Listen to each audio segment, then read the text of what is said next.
for us with the bookings that we're doing. If I were to rent it out as a long-term rental, the winter months are probably pretty close to what I would be getting if I did it as a long-term rental. In the summer months, it blows it out of the water, probably looking at 2x to 3x, 4x maybe, what you could rent it out as a long-term rental.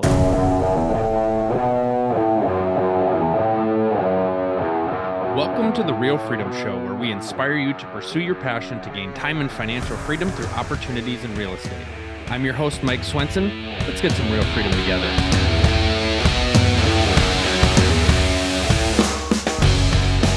Hello, everybody. Welcome to another episode of Real Freedom, where we talk about building time and financial freedom through opportunities in real estate.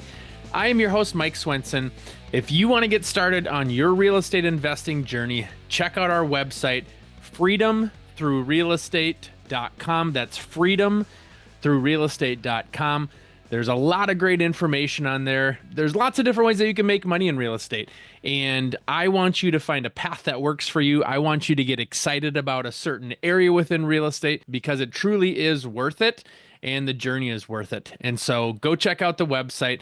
Also, if you do want to get started investing yourself, if you click on the invest button, you can find out how you can get started with little to no barriers working with us. We work with investors that want to invest in deals and we place capital into amazing opportunities. So go check that out. Now, today I want to have a little bit of a discussion about short-term rentals versus long-term rentals versus midterm rentals. A lot has been talked about it over the last few years. For those that don't know, I actually manage 4 short-term rentals. So we've been doing that now for a year. We've been Superhost status. And so we've had quite a few guests on here that have had short-term rentals over time, some midterm rentals. And so just want to be able to provide you with some thoughts, things to think about as you're exploring if that is an option for you. So excited to talk about that kind of short-term versus long-term versus midterm rental stuff today. So number one, the question that people are always asking is Airbnb still profitable today? Is VRBO still profitable today? And I would say it really just depends on the market. I think sometimes people try to cast such a big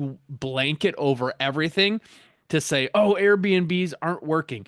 Well, they may not be working in a particular city, or a municipality just passed some regulations that outlawed it. And so, yeah, it's not going to work there. However, if you look at it, let's just say we're talking about the sake of the United States.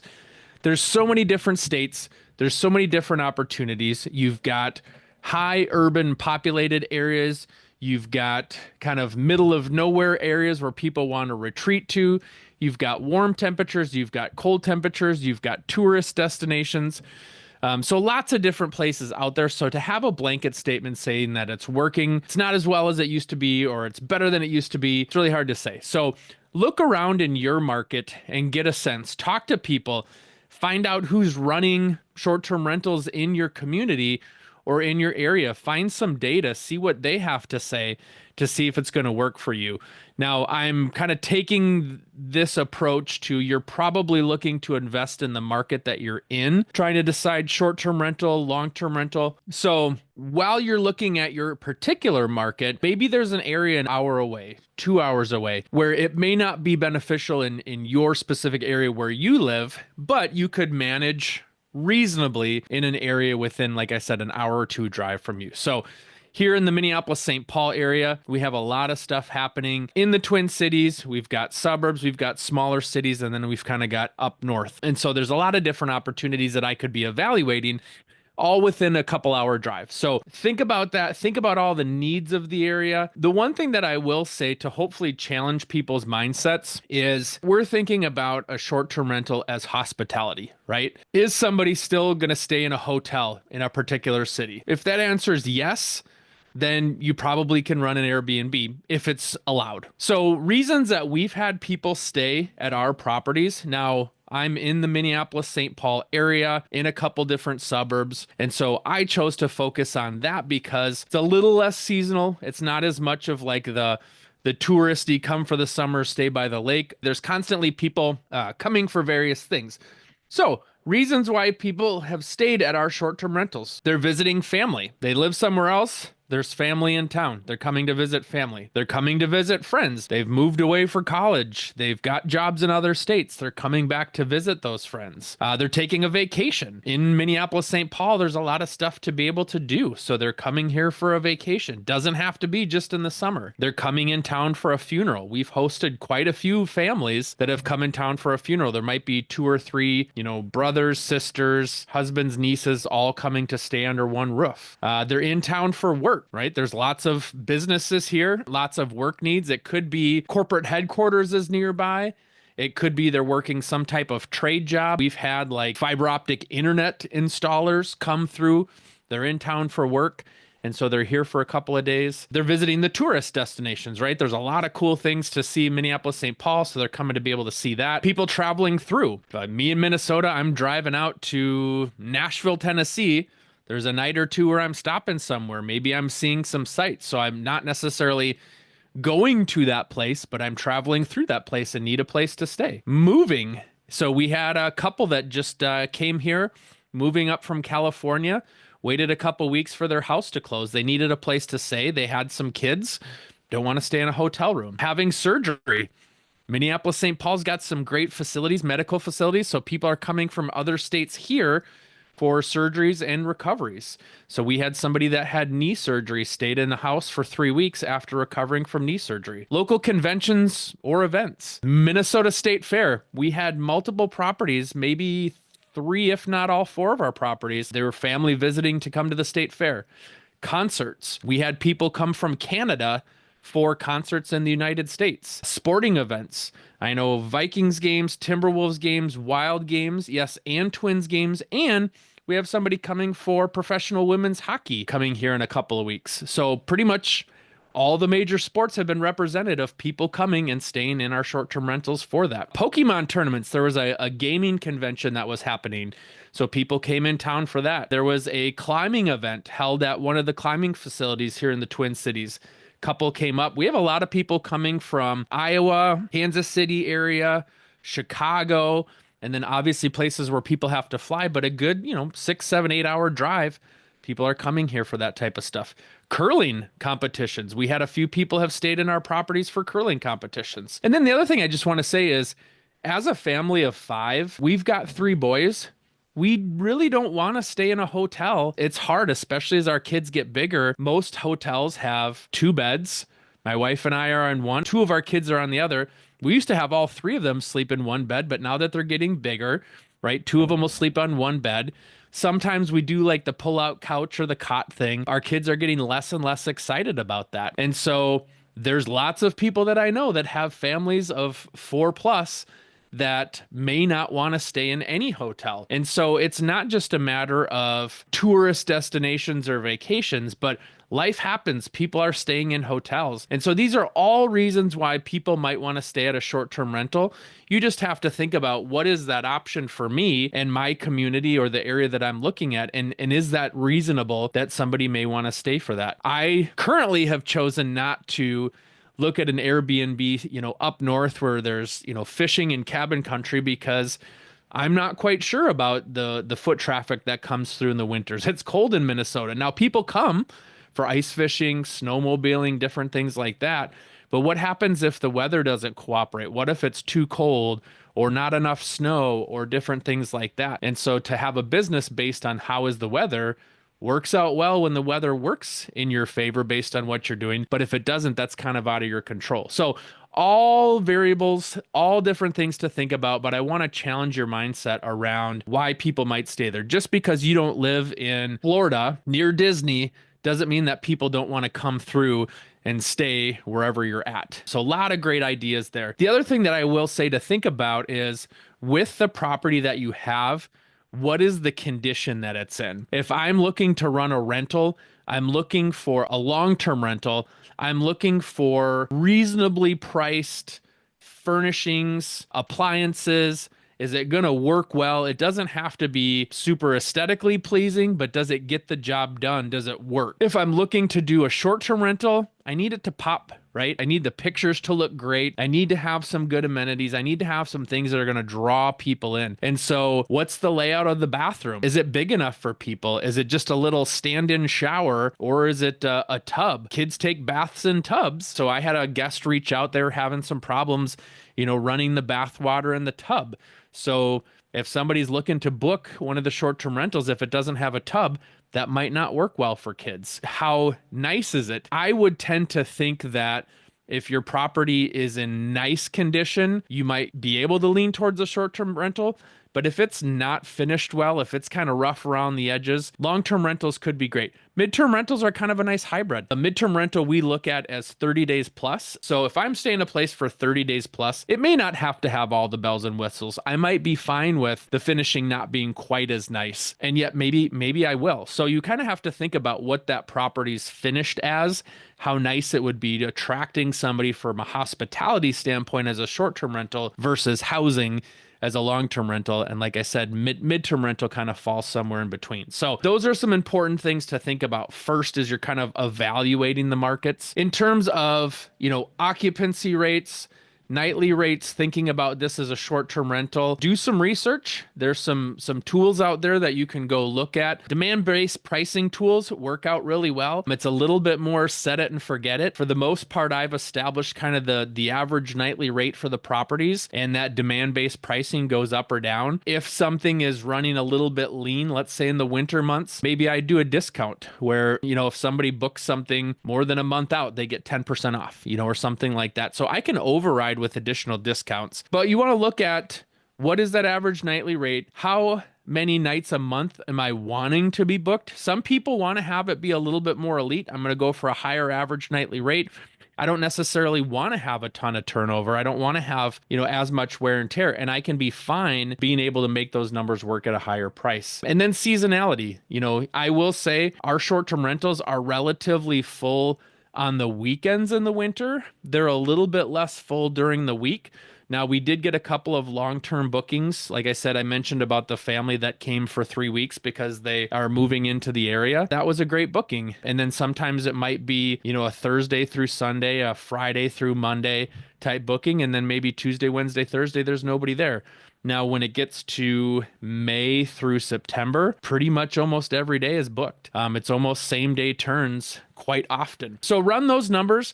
I would say for us, with the bookings that we're doing, if I were to rent it out as a long-term rental, the winter months are probably pretty close to what I would be getting if I did it as a long-term rental. In the summer months, it blows it out of the water, probably looking at 2x to 3x, 4x maybe, what you could rent it out as a long-term rental. Now, the other thing that we'll talk about is it's a lot more work. It's a totally different beast. So if you're up for that work, great. It's not just about the numbers. Are you looking to get started or scale in real estate investing but don't know your next step? Are you overwhelmed thinking about finding deals, analyzing deals, doing due diligence, and managing properties on top of it? Go ahead and push the easy button and invest with us. Real estate investing is what we do full time. We've done dozens of deals with hundreds of doors. We have the knowledge and experience to handpick the best deals that most investors can't find. We've got large off-market deals all the time where you can hopefully find returns and economies of scale that you just can't find on your own. The best thing is it's 100% passive to you for less capital than you put down trying to acquire a property on your own. Don't let this year go by where you don't make the leap, add to your portfolio, or you just sit in analysis by paralysis. To find out more, visit freedomthroughrealestate.com and click on invest. You can book a call and learn more there. So get to scaling your portfolio now with us by your side. All right, so that's kind of the overall market trends. Should I or shouldn't I? What type of property? That sort of thing. Just some things to think about. Regulations and legal challenges. So you've got to do some research and figure out what can I do in terms of my city, my state, my county, what types of regulations are out there to be able to do a short-term rental or a midterm rental, and I guess a long-term rental as well. So some of the suburbs here in Minneapolis, St. Paul don't allow anything. Some allow it with some restrictions where it might be a certain number of permits are issued per city, a certain amount of permits per block are issued. Some you need to have a rental license, but nothing specific for short-term rentals. Some you need to have a rental license and a short-term license. Minneapolis has more regulations around how many of them you can have individually yourself, not necessarily based on where they're located. So you've got to do some research into that first. I would in no way recommend, well, what if I just keep it under the, fly it under the radar? Eventually somebody's going to find out. And so you want to be in compliance with the rules. So don't try to do something trying to skirt around those rules, because probably over time, the rules are going to get more and more, I wouldn't say strict, I would just say maybe say regulated. And in some ways, if a city has already implemented some regulations around short-term rentals, that's probably better because they're already saying it's okay. And here's how it's okay. Some suburbs or cities might come out and say, hey, we didn't do anything before, but now we're not going to allow it. That was one suburb in particular in this past year where they came out and said, nope, now you guys can't do it. So if they've already passed some sort of regulation, some sort of licensing, it means they know it, they're aware of it, and they're trying to find a way to make it work. And so in some ways, I would probably even be more okay going into a city like that versus all of a sudden you've got a couple in a city and they come and they say, no way, Jose. Now you've got to, come up with a different plan. So think about those challenges. Do your research. As a real estate agent, I go straight to the city right away, whether it's me looking myself, whether it's a client, or whether it's a potential future client. I say, look, I reach out to the city. Hey, look, I work with some clients. I'm a real estate agent. We're considering looking at some opportunities in your city for short-term rentals. What regulations do you have? What are some things that I need to be conscious of? Ask that open-ended question. They'll let you know. And so it's really easy to find that information. Just find the zoning person, permit person. And I also start off each email with saying, not sure if you'd be the right person. If you aren't, can you point me in the right direction? Very quickly get to the person that you need that gives you the information that you need. So whether it's short-term, long-term, midterm, that's how you can go find out that information. If somebody is looking into doing some regulation in a particular city, be a part of that conversation. Go to the meetings, listen to what they have to say. If you have any experience, now's your time to step up and share your experiences and how it can be a win-win. If you don't think it's a win-win, then that's fine. But if you do think you can do it in a win-win scenario, go ahead and do that. So be a part of that conversation as people are starting to decide and regulate. Don't just bury your head in your sand and hope they don't pick you to be able to not be able to do short-term rentals. So go be a part of that conversation. All right, in terms of costs and management, things to think about. So short-term rentals and midterm rentals, you're going to be responsible for some furnishings. Midterm rentals, maybe not quite as much, maybe not quite as nice. It's up to you and kind of your property and your target market and who you're looking for. But if you're furnishing a house, you're looking at $10,000 to $20,000 to be able to do that, if not more, depending on how high or how nice you want to go. So can you afford to buy that stuff ahead of time? And the one thing I will say is, Facebook Marketplace, you can find that kind of stuff. You're not looking to outfit a college dorm though. So what you are looking to get needs to be good quality, nice, not stained, not worn. So if you can find that stuff in your local market through Facebook Marketplace, what have you, and save some money, great. But you don't want to just buy a couch just because it fills up the space and it's stained and doesn't look great. Better to probably get something that's slightly used or newer, specifically looking, and that'll cost you a little bit more, but at least then the quality is there. Because like I said, with short-term rentals, you want to be thinking about hospitality. Ongoing management, if you're looking to hire somebody for long-term property management, I would say, depending on your market, 5 to 10%, maybe 12% is reasonable. If you're looking to hire somebody for midterm or short-term rental management, you're probably looking 15 to 30%. And so that income number is nice. However, once you start to look at what am I paying for management? Now, if you want to do the managing yourself, if you enjoy that, great, that's your margin to be able to make some money. However, if you're looking to kind of get it off of your plate and outsource that, that's a lot of money. That's a lot of expenses to be able to do that. Also thinking about guest turnover, hiring cleaners. Are you going to do the cleaning yourself? Or are you going to hire somebody out? getting cleaning supplies, getting toilet paper, paper towels. A lot of that stuff gets used and probably gets used more frequently than yourself. Some of our properties, we have, groups of 6, 7, 8 people. My household of 5 doesn't go through as much toilet paper and paper towels as a group of 8. So there's a lot of those other things that you need to be thinking about. Supplying shampoo, conditioner, Keurig coffee cups, at about $1 a pop or whatever that might be. If you've got a coffee drinking group, that stuff can be expensive. And so those costs do tend to add up. So be thinking about that, running that in your analysis. Risks and challenges, as I'm thinking about market saturation, I tend to think you can separate yourself by finding a niche in the market, whether it's a certain quality, whether it's a certain amount of amenities, the high ultra competitive areas. Personally, I'm just not as excited about. I'm looking for solid, good quality areas. Doesn't have to be the highest of the highs, but I can find some good opportunity. And so that's the type of market that I'm looking at. Like I said, Minneapolis, St. Paul, there's so many people coming here for various reasons. It's not the extreme tourist destination place, but at the same point, we've had quite a bit of demand. I've been pleasantly surprised over, 4 properties for about a year now, how many people come here for all sorts of various things. So there tends to be good demand in this area. I don't need to go find something in Florida because I'm staying busy enough here. Now, I will look at those areas because I want a good reason to be able to go find someplace warm in the winter, but I'm okay with these properties right now. So I may look at some other markets, kind of with those same type of dynamics without having to compete in the ultra competitive space. So look through that. Vacancies with short-term rentals versus risking of bad tenants. I like being able to be in a property once, twice a week, see how things are going, be able to make those repairs. If a wall got some scuff marks on it, if piece of flooring needs to get placed. There's been a water leak. We caught that relatively quickly because we were in there within a couple of days of it happening.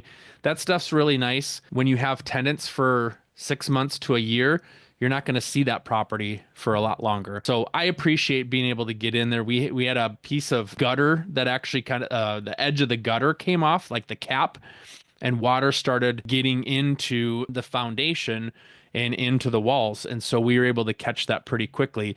I'm not sure a long-term tenant would have been able to catch that or see that. And so little things like that, it's really helpful to be able to catch some of those kind of maintenance related things. That being said, the wrong group can damage your property really fast in a short-term rental. We had a kind of an unauthorized party, had to go in and kick some people out. And we had my wife and father-in-law and I, all 3 of us worked for about 4 or 5 hours to clean it up. Thankfully, it was on where there was laminate flooring, not on the carpet in terms of stains and spills and all that kind of stuff. But one bad group can really damage stuff really bad. And so that's where you're trying to do your best to vet people, but those surprises can happen. So less likely to happen in a midterm rental, long-term rental. You never know. And that's the hard part is, you don't know what you're going to see in a year's time if you don't get in there, unless you're doing quarterly visits for furnace filters or fire extinguishers and or smoke alarms, changing the batteries, that kind of stuff. That's a good way to get in there. So think about that. And then as it relates to financial comparisons, if you're looking at the two, get a good spreadsheet. We've got some tools. You can reach out to us at Real Freedom, be able to help you analyze short-term versus long-term versus midterm, different things, whether you're paying utilities, whether tenants are paying utilities, whether you're paying for the toilet paper and the paper towels and all that kind of stuff. Lots of things to think about there. Income volatility, that's a real thing with short-term rentals. The nice thing about midterm or long-term is they're paying rent each month. It's coming in. It's consistent. Here in the short term, like I said, in the winter, we're breaking even / probably coming in under what we would maybe get as a long-term rental. And yet in the summer, it's going to be better. So making sure you've got those reserves saved up to be able to pay for that. Those are some things to think about. So a short-term rental, you're looking at probably a year's time, the ups and the downs, but what is my income over the course of the year? And then what am I getting each month? And can you, if it is lower and you're running, let's say, a little bit of a deficit, can you have enough cash on hand or enough reserves on hand?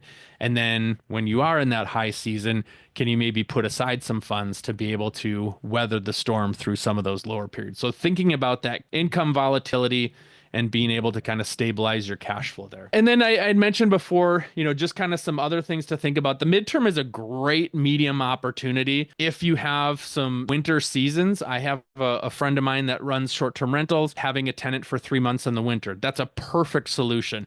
It's already furnished. You're getting consistent income, and midterm could be a good option year round as well. You get probably a little bit higher quality of tenant. You do have to pay for some furnishings. You're not necessarily going to be supplying paper towels, toilet paper for a midterm tenant year round. However, you can make a little bit more income than maybe you can as a long term. So I think a midterm is kind of a good hybrid solution if your market supports that. You can also find, if you don't necessarily want to commit all the time to run and manage your short-term rentals, finding a co-host, finding some partnerships, people to be able to help you, that they can do that. They will do it at a cost. However, your time can be valuable too if you don't have the time to commit to that. So I think that's kind of about it in terms of key considerations. So like I said, kind of in conclusion here, I do think that short-term rentals still have an incredible market and will for years and years on end, because just like a hotel, people are going to want to stay somewhere. And like myself, our family of 5, we're going to be less excited about staying at a hotel.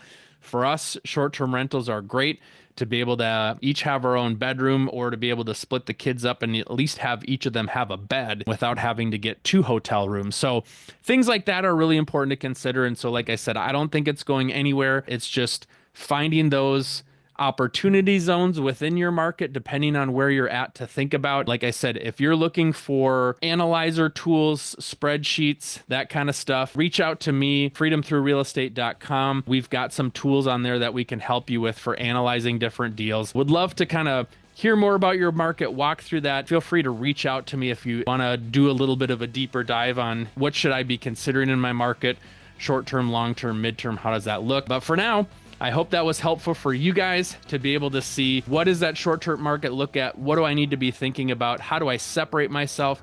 And how do I have a successful short-term business for rentals, or midterm or long-term? So that being said, there you have it. Short-term rentals, long-term rentals, midterm rentals. Are Airbnb still worth it? I'm Mike Swenson. If you want to get started investing in real estate, freedomthroughrealestate.com. Check us out. Otherwise, I hope this episode was helpful for you guys. You picked up some great information, and best of luck to you in your next rental journey. Thanks.